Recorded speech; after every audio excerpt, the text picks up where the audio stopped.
Biz ikkinchi operatsiyamizni tugatdik. Patsientkamiz bizga Qirg'izistondan kelganlar, Bishkekda turadilar. Ularda Bishkekda 2 marta gastroskopiya bo'lgan sindrom Asherman tufayli.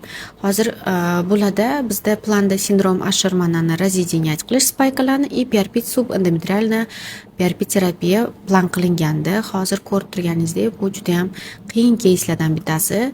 Chunki ultrazvukovoy diagnostimizni chaqirishga majbur bo'ldik. Sabab bu yerda выраженный spike bo'lgani uchun qayoqqa ketayotganing bilinmaydi.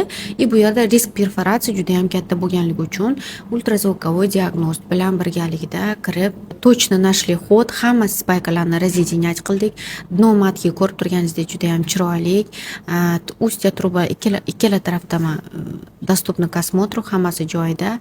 Spaykalarni razvedeniya qilgan joyimizda orqasida polip 0,5-0,6 santimetrlik polip bo'lgan va biz uni mikroqaychilar yordamida hozir